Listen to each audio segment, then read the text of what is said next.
सी news Bharat में आप सभी का स्वागत है। खबर रेवाड़ी से है, जहां कांग्रेस के हरियाणा मांगे हिसाब अभियान की पदयात्रा रविवार को बावल विधानसभा पहुंची, जहां जगह जगह रोहतक से कांग्रेस सांसद दीपेंद्र हुड्डा के उमड़े जनसैलाब ने फूलमालाओं से स्वागत किया। वहीं दूसरी ओर पत्रकारों से बातचीत में दीपेंद्र हुड्डा ने कहा कि अब जनता भाजपा की जनविरोधी नीतियों को जान चुकी है और अब हरियाणा की जनता भाजपा से उसके 10 वर्षों के कार्यकाल का हिसाब मांग रही है, जिसे भाजपा मुंह नहीं फेर सकती और उसे जनता के सभी सवालों का जवाब और हिसाब देना ही होगा।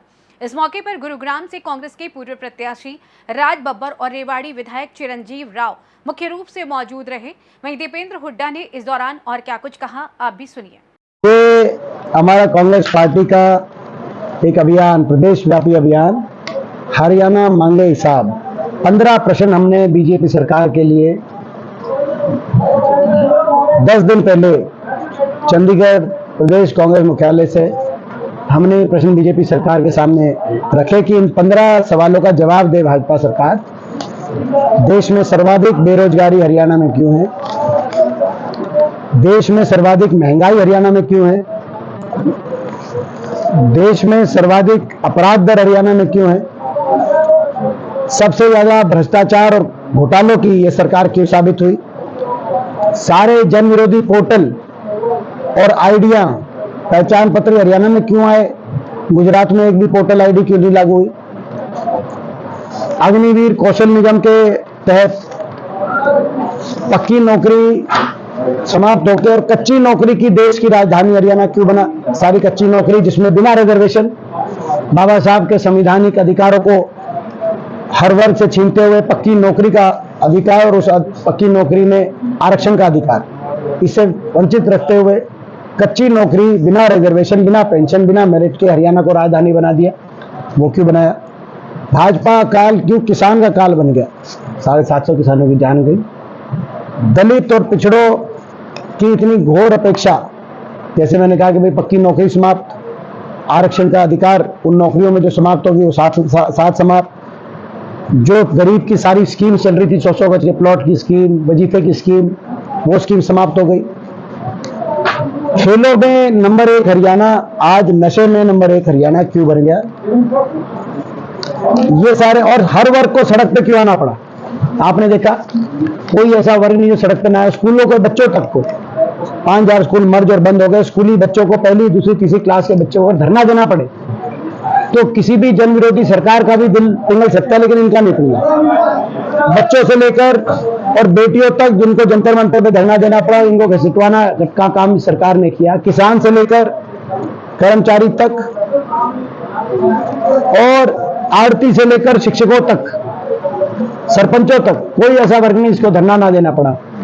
तो ये सरकार, और इस सरकार ने हरियाणा को विकास की पटरी से उतारने का काम क्यों किया? उदाहरण मैंने आपको बताया कि हमारे समय 81 किलोमीटर मेट्रो लाइन हरियाणा के 4 शहर को जोड़ती हुई निर्माण किया गया था, गुड़गांव, फरीदाबाद, बल्लभगढ़, भागलगढ़।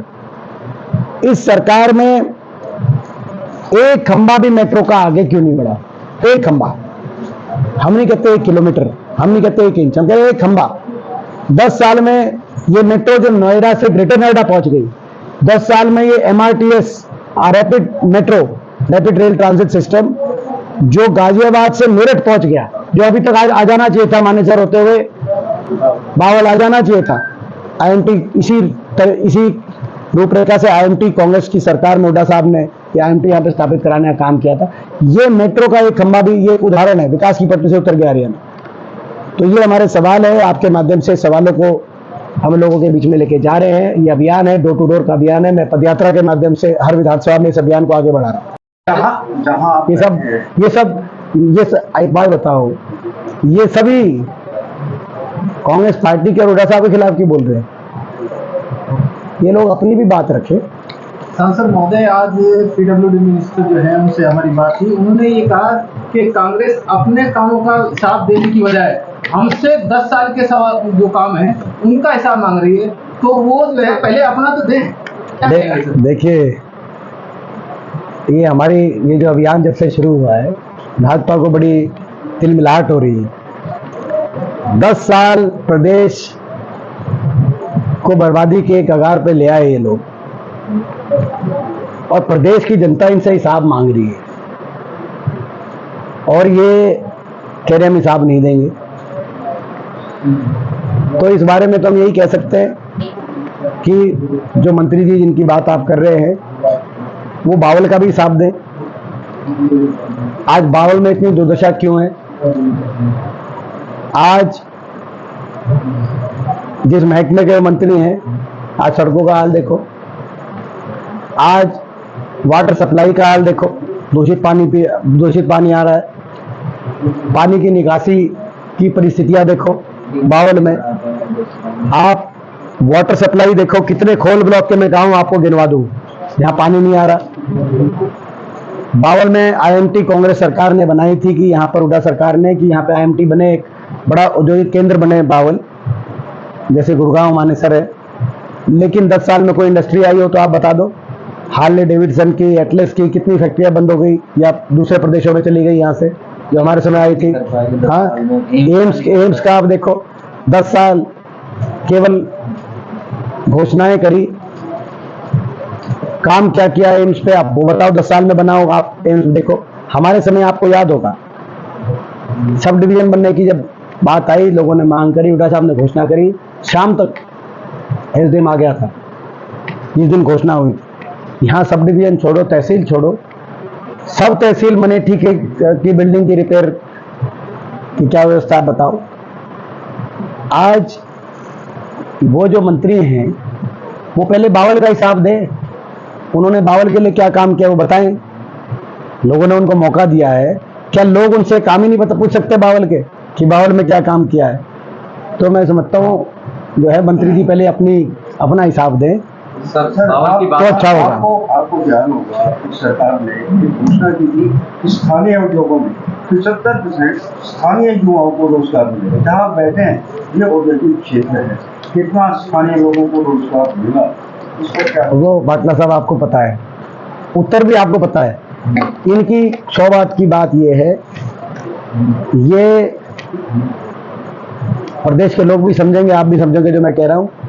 ये काम 54 के करते हैं, घोषणा 10 रुपए की करते हैं। सरकार बीजेपी की आप इस बात को गहराई से लेना जो मैं कह रहा हूँ। काम ये 54 के करते हैं और ये घोषणाएं 10 रुपए की करते हैं। ये बीजेपी की एक कार्यशैली का हिस्सा बन गया है। अभी भी आप देख रहे हो घोषणाएं कर रहे हैं। लगता है कांग्रेस की सरकार आएगी तो युवाओं की ये अपेक्षा पूरी होगी। देखिए, मैं समझता हूँ कांग्रेस की सरकार अगर आएगी तो प्राथमिकता हरियाणा के युवाओं को, जो आज देश में सबसे ज़्यादा बेरोजगारी की चपेट में है, देश में सबसे ज़्यादा नशा आज हरियाणा उसकी चपेट में है। हरियाणा के युवाओं को हरियाणा में अच्छे रोजगार के अवसर मिले, सबसे बड़ी प्राथमिकता। बहुत सारे टिकटार्थी दौड़ रही है, और अगर इतने ही टिकटार्थियों ने पहले मेहनत की होती तो आज रात में 25 सांसद होते। नहीं तो बड़ा देखो हमारा बावल में 40,000 वोट बड़ी है हमारी पिछली बार के मुकाबले। बावल में 40,000, कोसली में 45,000 और रेवाड़ी में भी 38,000, 36 से 38,000 वोट बढ़ी पिछली बार जो कांग्रेस को मिली थी। तो जो रेवाड़ी के तीनों विधानसभा सीटों पर मेहनत ना करी होती तो 1.25 लाख वोट बढ़ी है रेवाड़ी में, तीनों विधानसभा सीटों को कांग्रेस पार्टी की। हाँ, बहुत से कांग्रेस के कार्यकर्ता टिकट मांग रहे हैं, और जब पार्टी के पक्ष में इतनी लहर होगी तो हर कांग्रेस का कार्यकर्ता भी टिकट आज ये मान रहा है कि किसी को भी टिकट मिलेगी वो जीत सकता है। तो कांग्रेस के बहुत से संभावित उम्मीदवार अपनी प्रयास कर रहे हैं, मगर हमारी टिकट वितरण की पार्टी की अपनी प्रक्रिया है।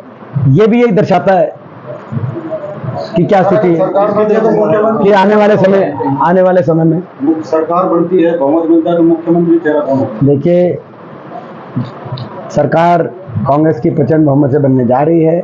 हमारी पार्टी की अपनी प्रक्रिया होती है, उस प्रक्रिया के अनुसार बाकी के फैसले लिए जाते हैं। आज हरियाणा में चौधरी भूपेंद्र सिंह हुड्डा जी के नेतृत्व में, जो हमारे नेता विपक्ष हैं, चौधरी उदय भान जी के अध्यक्षता में सभी कांग्रेस के नेताओं के योगदान से और सभी कांग्रेस कार्यकर्ताओं की मेहनत से और हरियाणा की जनता के आशीर्वाद से कांग्रेस के पक्ष में बहुत अच्छा माहौल हरियाणा में बनता जा रहा है। रेवाड़ी से सी न्यूज संवाददाता चैन सिंह की रिपोर्ट। फिलहाल इस खास रिपोर्ट में बस इतना ही। देश दुनिया की तमाम खबरों की जानकारी के लिए आप देखते रहिए सी न्यूज भारत। हर खबर आपके साथ, आपके हाथ।